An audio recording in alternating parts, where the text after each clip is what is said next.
This is part 2 of Lin Li's thesis project, What Happens Next? The video is for non-commercial use. I hope you enjoy watching. Thank you. Now it's time to travel around the globe and explore China. Oh, also let's rewind the clock a few centuries back to 220 BCE Qing Dynasty China. In this period of time lived Qin Shi Huangdi, the first emperor of China to unify the country.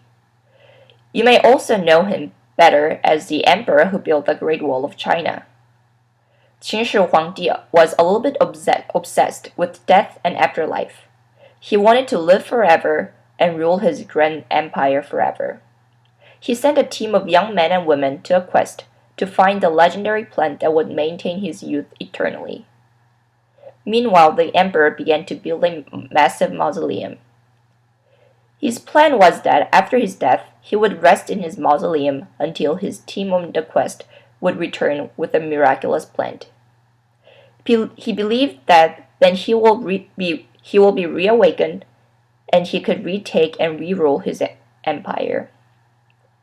Although his plan was obviously never realized, his mausoleum has become the most important archaeological site in China. Let's look inside the mausoleum.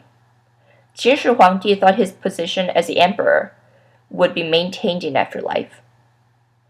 To maintain his grandeur and lavish lifestyle, he ordered to build thousands of terracotta soldiers, chariots, and horses.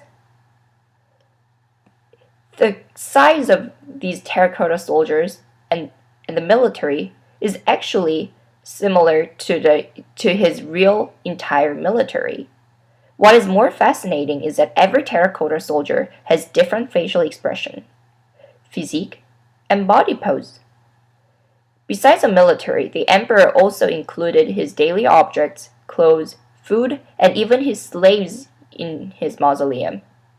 So his every detail of lifestyle could be maintained in afterlife.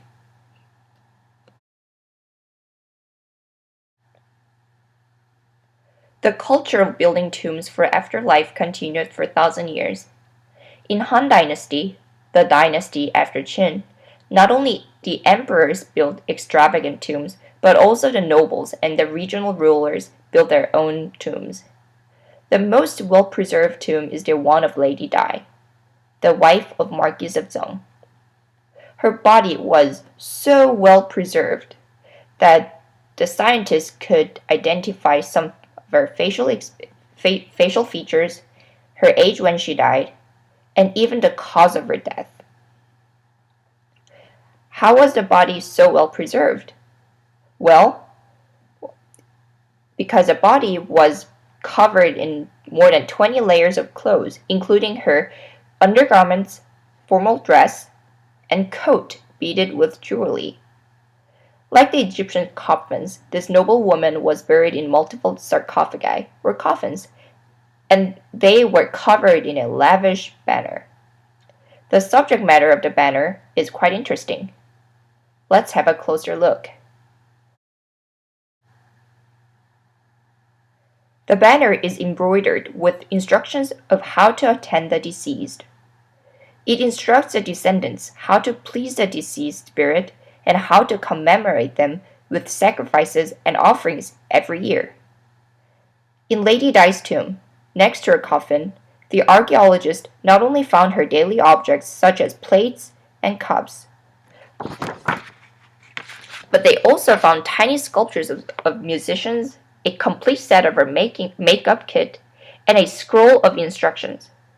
What kind of instructions? Well, the scroll instructed the deceased how to exercise every day to maintain her physique and beauty. Wow, Chinese really believed in eternal life. The tomb culture continued to evolve. In Tang Dynasty, about 400 years after Han Dynasty ceased to exist, it was popular to have zhenmu shou, or tomb guardians in front of the tombs, to guard the wealth of the deceased, the position and status of the deceased, and to show off the position and status of the deceased, and to protect the body. People also buried artworks and decorative objects with the body to more show off their wealth and position.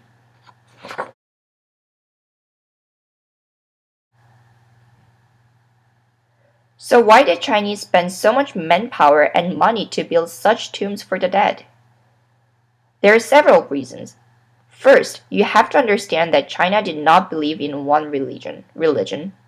The emperor was believed to be the mandate of heaven, or the son of the celestial figure. So there was no other god or central ruler of the universe. Instead, Chinese believed in multiple religions including Taoism, Buddhism, Confucianism, and even folk cults. Taoists believed in afterlife. They believed one can be continued they believed that one can continue one's existing life after death. And that is why Qin Shi Huangdi, Lady Dai, and other nobles buried their personal items, military statues, and even slaves with them. Later, the tradition diverged and became a means of showing off one's wealth and power. Most Chinese strictly followed the doctrines of Confucius, which primarily prioritized filial piety, or the duties of the descendants to respect and attend their parents and the deceased ancestors. That is why the descendants constantly offered food and sacrifices at the altar of the ancestors to please them and wish them happiness in eternity. Chinese also believed in ghosts. No, not the spooky ghosts you expect to see in the graveyards at midnight. The ghosts are more like the spirits of the deceased. The livings pray to their deceased ancestors and ask them to look after their family. Therefore, a comfortable, even a lavish graveyard and regular offerings were essential to fulfill the duties as a living descendants and to plead for good fortune.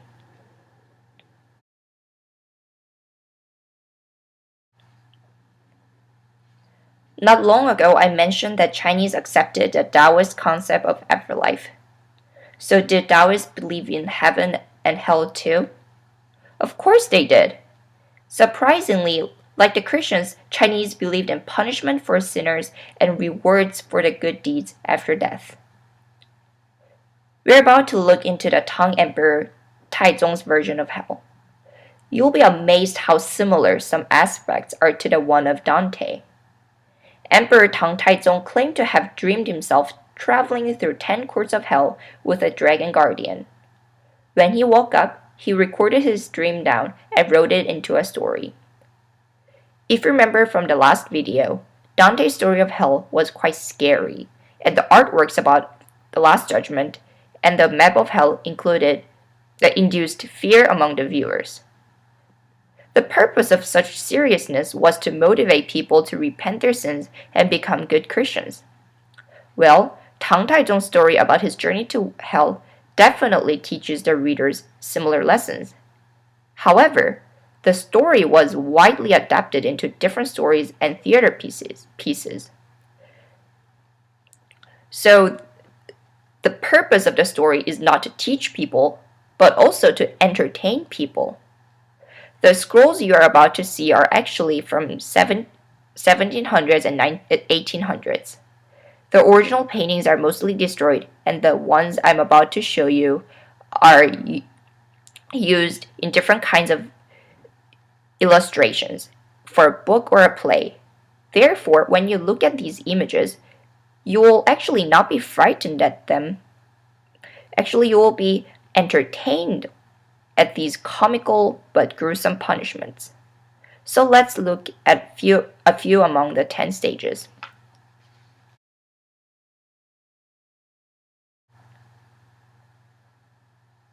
In the first stage, you see an authoritative figure sitting in a court and a few attendants surrounding the court. In front of them, people are knelt down, and some are even handcuffed. You might not be familiar with such scene, but this is a typical judicial court scene in ancient China. The sinners are brought to the court officials to be judged and sentenced. Just as Dante borrowed many classical and Christian elements in his epic poem, Tang Taizong pictured the hell quite similar to his own bureaucracy. In the subsequent paintings, there always will be an authoritative figure in the middle, like the one in the first court. Before we move on, I want to make sure that these kings of each court is not like the devils you usually imagine in hell. These 10 kings in each court of hell is in fact just and righteous, who reside in these places to fairly judge the sinners to receive the appropriate punishments. Just as a criminals in reality receive their second chance after serving time in jail, Tang Taizong and China believed that these sinners should be sent to eternal peace after being punished and repenting. Now let's move on to another court. In the third court, you will see some people punished. The sinners who have committed murders are beheaded because they do not deserve the eternal peace. The sinners who lied or committed frauds are punished by cutting off their tongues.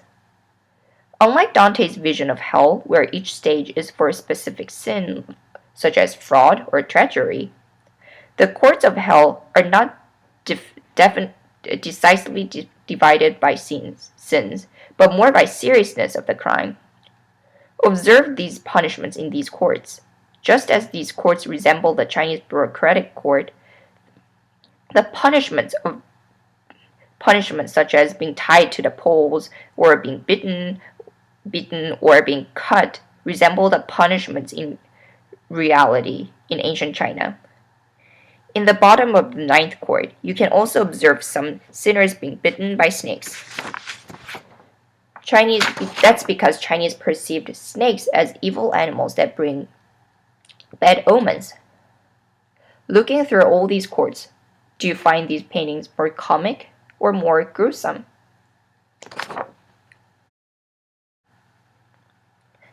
Now, enough of underworld and sufferings. Let's see what Chinese pictured as heaven. This is a typical version of Chinese eternal paradise. Taoism, once again, is the basis of the concept of heaven. The ideal world for Taoists is filled with pleasure and reunion with the nature. As you can see from the picture, a beautiful palace is located on top of a mountain, in this case, Mount Kunlun in the west, and is mystically surrounded by clouds that shows how high the mountain is situated. The picture is actually painted in Qing Dynasty, but the typical image of the heaven had not changed since the beginning of Taoism, more than 2,000 years ago. Therefore, this picture actually portrays what Chinese believed as heaven in Qin, Han, and Tang dynasty. Like Christian belief, Taoists teach their adherents that only the virtuous people can qualify to enter this heavenly realm. Unlike the Christian belief, however, Taoist barely mentions spiritual union with gods. Instead of gods, the immortals, headed by the Jade Emperor, are thought to rule the paradise. Just as the courts of hell follow the bureaucratic design, the heaven is often pictured as an ideal, joyful, and happy place. Immortality and comfort are regarded as the ultimate reward in the paradise.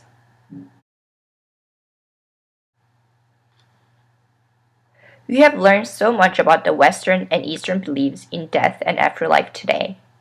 Before finishing this class, let's have a review to organize the information we have learned. In the first part of the video, we explored the Christian hell and heaven. From Botticelli's map of hell inspired by Dante's Inferno from Divine Comedy, Michelangelo's Last Judgment, and Bosch's The Garden of Earthly Delights. We realized that the Church put as much emphasis on virtue and good deeds as on loyalty to faith and Christianity.